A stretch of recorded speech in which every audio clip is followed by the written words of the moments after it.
Hello YouTube and welcome to GrunfWorks. This is episode 18 of the Interplanetary Voyage of Exploration, and in today's episode we will be continuing to assemble our Kerbin Gas Station that we have been starting to build 2 episodes ago.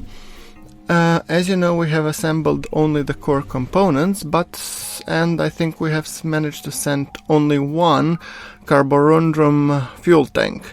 So, this time I am launching one liquid fuel and oxidizer tank, one lithium tank, one xenon tank, and one carborundrum tank, 2. So, I will be launching all of these 4 simultaneously, mainly because of the reason that you have seen me doing this in the episode for the how to construct a space station. If you haven't, I will give you a card here and at the end screen so that you can actually check it out. This is the complete guide on how to, create, design and assemble a space station. Anyway, continuing on with this Interplanetary Voyage episode, we have been sending 4 fuel tanks to the orbit. So, I've been quite a lot busy when it comes to assembling this and assembling the Kerbin Gas Station, because I mainly want the carborundrum tanks to be in place, because we have carborundrum tanker that will be coming back from the orbit around Sun, and it has collected a decent amount of carborundrum, so I wanted to dock to the Kerbin refueling station and transfer all the carborundrum there and continue to be picking up more carborundrum. Because carborundrum is really an interstellar fuel that we will be needing for the rest of our tests. And if you remember, we had a successful Alcubierre drive test, but to be able to, circularize properly into any planet that we come, we will need tons of delta V, because this Alcubierre drive is only moving without actually burning, so you're doing basically a translation. And according to the law of preservation, I think, I don't know what's it called in English, sorry guys, but law of preservation of the energy, if you move from one place to the other, you still are at the same basically velocity, so you need to actually expend more delta V to be able to circularize and move anywhere. I guess I'm really bad in terms of explaining the physics, but just let's say if you start using Alcubierre drive, you really want a metric crap ton of delta V to circularize and get your craft anywhere on its destination or wherever. Because Alcubierre drive will save you time, but what it will not save you the delta V. So, okay, launching, and sound-wise we are monitoring the LFO tank. But we have also, as I said, launched lithium tank, xenon tank and carborundrum tank 2.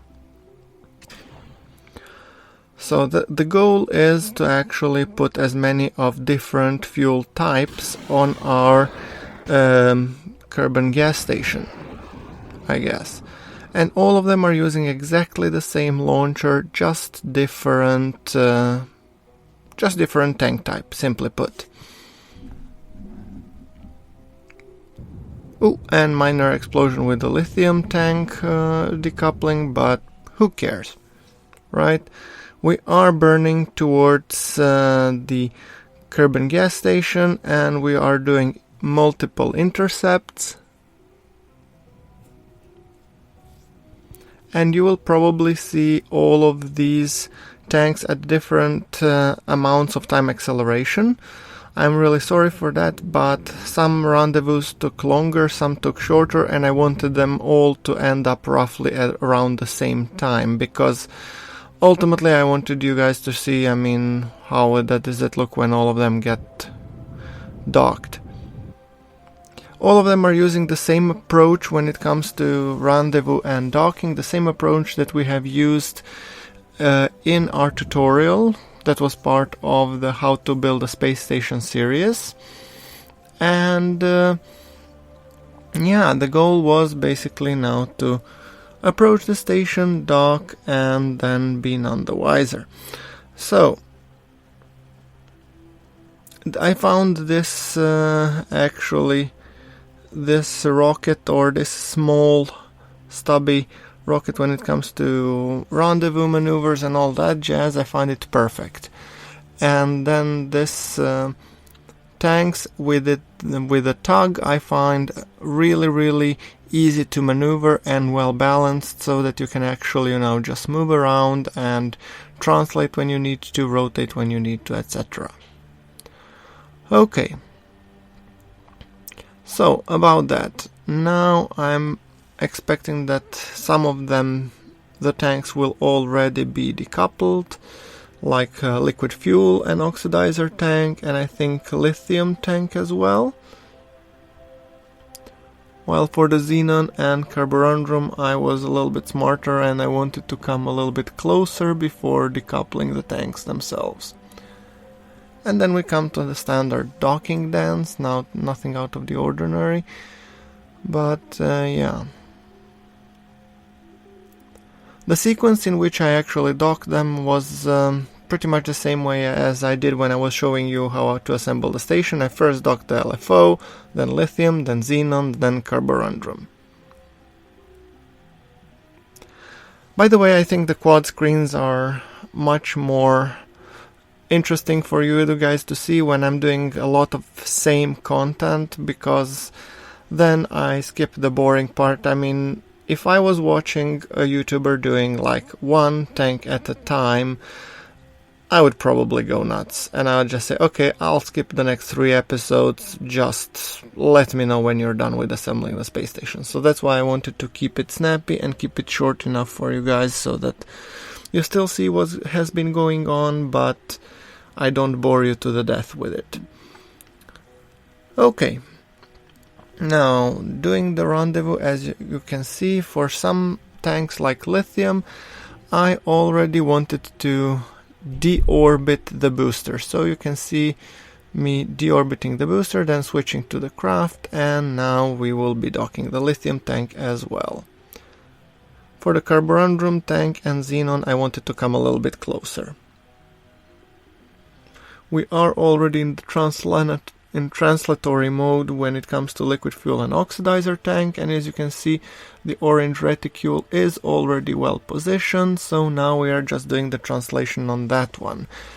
On the lithium front, we are still burning towards the target, because I want to find my bearings. Wasn't sure to which docking port I will be docking, so that's why I was just burning towards the station in general, without actually, picking up which one to use.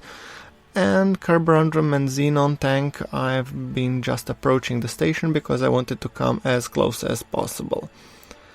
Okay, lining up now the lithium tank and putting the xenon tank to decouple, and then deorbiting the booster just to keep lean on the trash.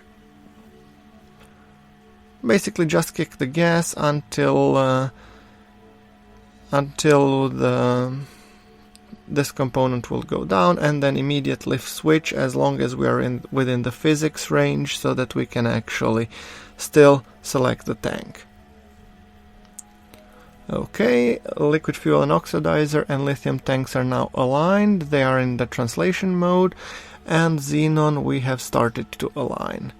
And with the carborundrum I had a little bit more issues, because I couldn't flip back to that tank, so I had to actually actively switch the craft, which made this carborundrum tank a little bit longer than the rest. Okay, coming very close with the LFO tank. As you can see, with the LFO tank I had a very nice approach, scenic, that you can see the station and everything. Lithium was done on the dark side, sadly, while xenon and carborundrum were, I believe, on the sunny side as well.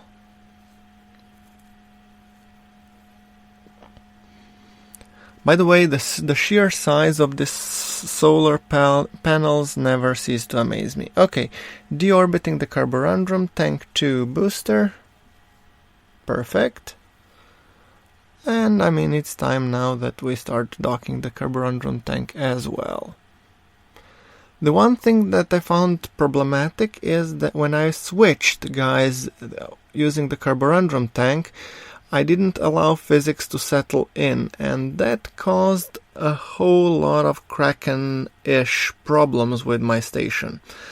So, a word of the wise, guys, if you switch to a station using, the hotkey, make sure that the physics stabilize on that station, otherwise you will be facing a whole lot of issues, which I was facing. And you will see that if you monitor a little bit closer the carborundrum tank 2 deployment. The others went pretty smooth. Okay, almost docked with an LFO tank. Coming very close with the xenon one, and lithium I'm just now lining up for the final docking.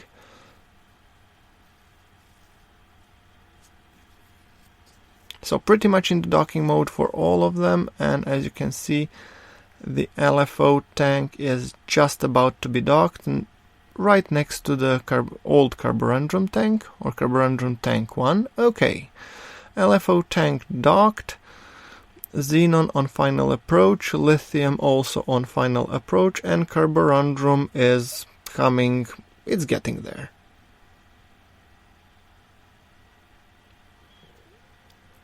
So, okay, let's dock the xenon and the lithium one. So, xenon is docked right about now. And lithium and carborundrum tank more to go. So if you monitor carefully on the carborundrum tank, you will see a little bit of the Kraken dance. And yeah, you can see the panels already starting to dance, and my fuel tank started to dance like wet noodles. So I actually was trying to use the physics acceleration to keep them in check. Just press physics acceleration and hope that it will settle down, but as you can see, that was not the case. On the xenon tank, I even tried, deorbiting the, the tug, just to reduce the part count, and on the carborundrum tank, I wanted now to flip, and then dock from the rear, because I wanted to dock from the other side. When it comes to LFO tank, as you can see, I have destroyed any evidence of everything docking. And look at this carborundrum tank 2 now. Look at what is this happening. Guys, I tried to save, I tried to reload, I tried to save, reload many times. I even tried to revert from backup. I couldn't fix it for the life of me.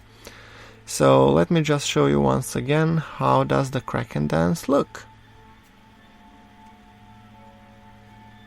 I switched to the station while the carborundrum tank was trying to dock, and I was trying to even use the flight computer to see if it would settle down.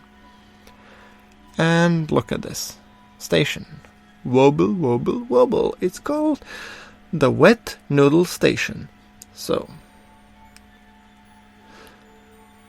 So yeah, basically I've tried many times, and since I've already put a considerable amount of effort of getting that station in and getting this bloody tank docked, I did a move that I'm really not that much proud of, but I thought it was necessary because, the station will self-destroy itself, and sadly, there's absolutely nothing that I can do about it. If you know a way how to kill the Kraken, please let me know.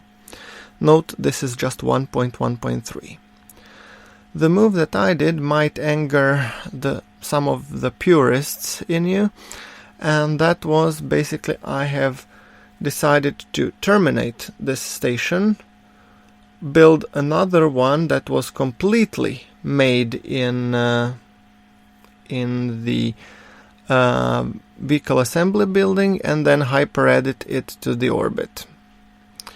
If I was playing 1.1.2, I would have used the Rover Dude's welding mod to just get rid of the docking ports, because I have a firm belief that it's them who are, and their magnetic forces, that are causing the problem. So I would have gladly gone with that one and hopefully be able to actually fix it. But as you can see, I was really hopeful. Now, okay, station is more, peaceful. Okay, maybe I could just dock to it and everything would be great. And then you get the wobble, wobble, wobble, wobble. So, yeah. Sorry guys, but if you're using the 1.2, do use Rover Dude's welding mod. Get rid of the docking ports once you actually dock the carborundum or whichever tanks you dock, and then you can basically just use the station as is. If you look at it now, I tried to time warp, okay, stop wobbling. So you can really see that I was trying very hard to save the station which there is and as is, because I would have really preferred to actually use the station which I was building. But the moment I leave it, you see the wobbles. And that's why I decided to go with the move. Well, as I said, I would cater for my own faults, I would cater for anything else, but when it comes to the Kraken territory, I just hyper-edited this in, and these tanks, apart from the carborundum tanks, are basically docked directly to the station, so no docking ports whatsoever. The docking ports on the side of the tanks are here just for show. See? Yeah. Like I said, I'm not proud of it, but the docking ports, the only ones that are docked via docking ports are carborundum tanks, because I intend to return here the tanker, basically take out the carborundum tanks, dock to it, transfer the carborundum, and then dock it back. So, yeah. Okay, moving onwards.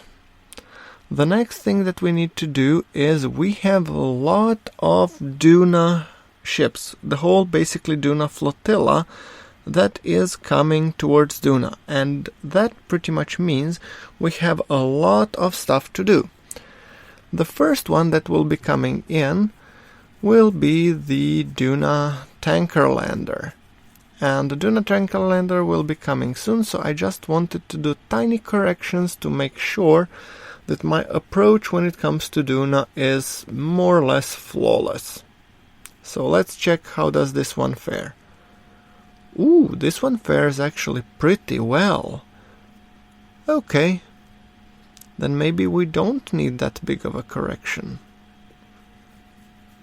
Let's check the space dock. This is just me, by the way, guys, checking each and every one of them just to make sure that everything is correct. Okay, the space dock, it has enough delta V to basically dock, circularize, whatever, but it's remote controlled craft, which means we will need to have once again the control center around Duna to be able to dock it. And I'm hoping the other vessels that I'm sending will be able to provide that functionality. For the time being, I will just settle on it getting into the Duna's orbit, low Duna orbit, and that should be fine. Okay, just a tiny correction.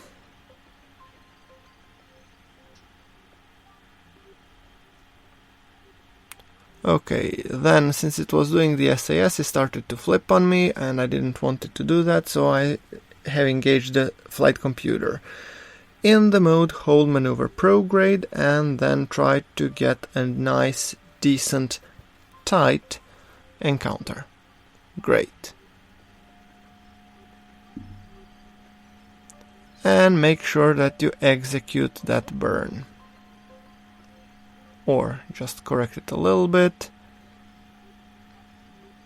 and then cue the execution.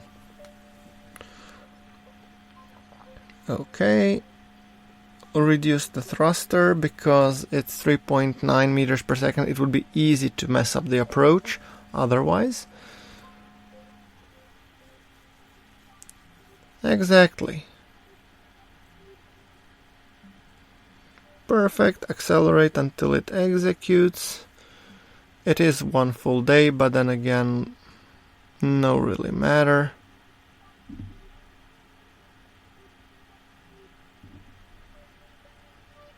Thank you, Kerbal Alarm Clock.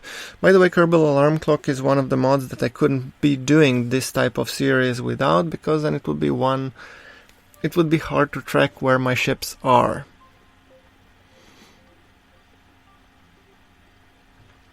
Okay, getting ready to execute the planned maneuver, and perfect. Like I said, flawless. Okay.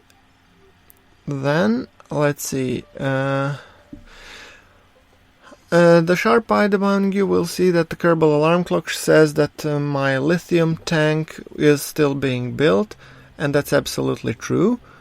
And that is happening because I was sending tanks one at a time. I show them all four for you because it's the same type of content.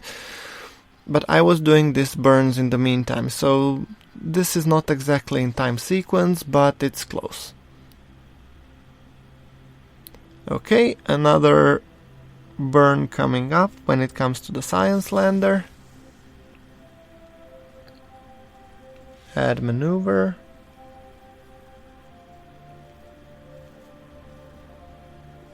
Okay, let's see. How can I make you better? A little bit here. These are all tiny burns, but that's good that we are doing them now, because if we were doing them much closer, they would be much more, hefty. So, yeah.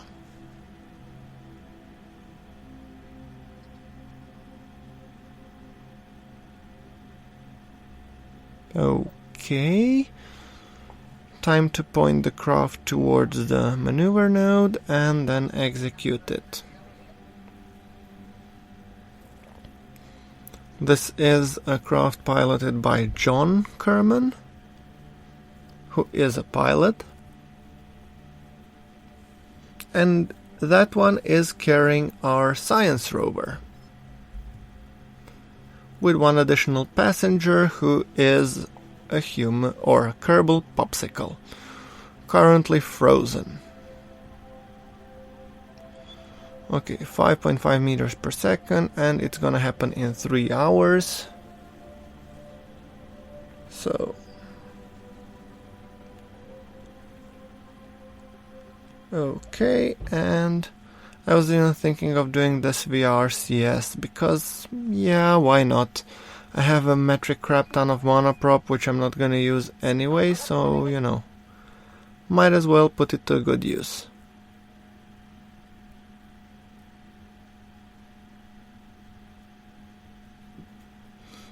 Okay, burning. And you can see our periaps is reducing significantly, and I just hope it will end up at the proper place in the orbit, which it seems it more or less will. Maybe not perfect, but close enough. Yeah, there we go. I'm overall happy with that burn, so no need to fiddle much more on it. Maybe a little RCS puff here and there. Oh, nope, I don't want to get an Ike encounter. No, please no. Somewhere along these lines I would prefer.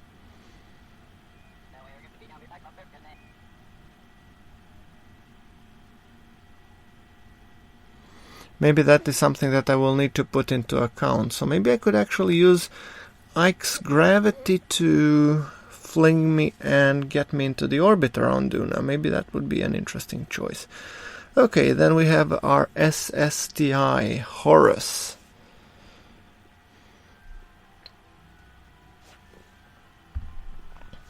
Let's see what we can do about it. That one has significantly better delta V, for sure. So here I'm not bothered by how much it aims, but the food is okay, well, still decent. Okay. Maybe I should have put, the freezers over there as well.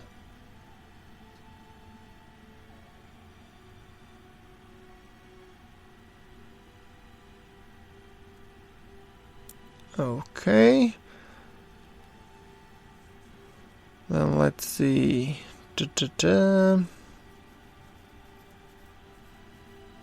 How do I tackle this? What else do we have? We have Voyager. Switch to.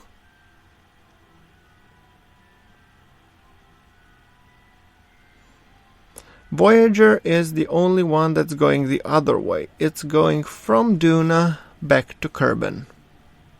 So yeah.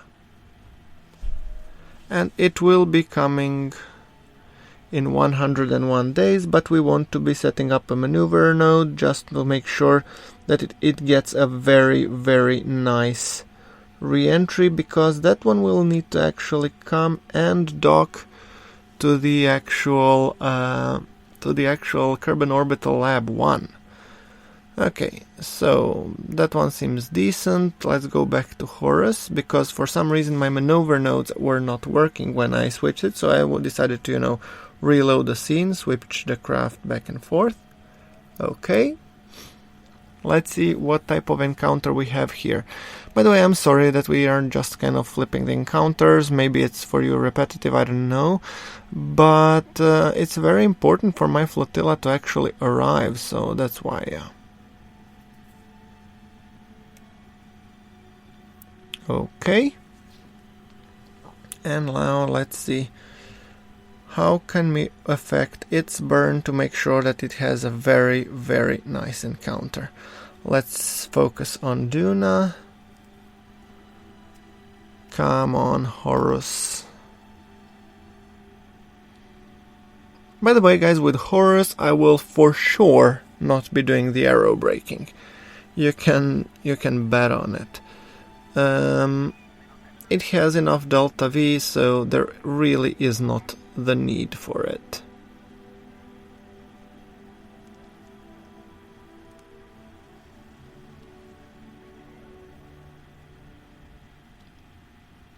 And besides, as one of my viewers has indicated, yeah, the reactors, I'm a little bit worried about them when returning back to Kerbin or landing on or aerobraking around Duna, because they might overheat and then do all kind of hilarious things. So yeah, I want to be careful about that.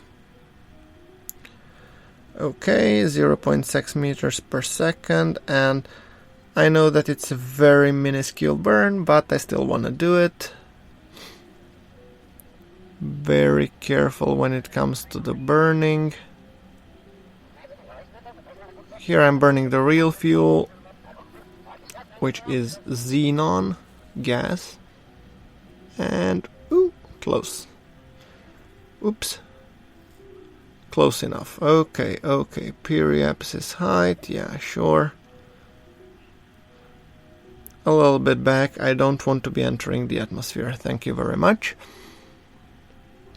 Okay, guys, well, I think that would pretty much wrap it for this episode. If you like the episode, hit subscribe for more KSP content that will be coming soon. And until the next episode, I'll thank you very much for watching, guys. This is GrunfWorks, signing off.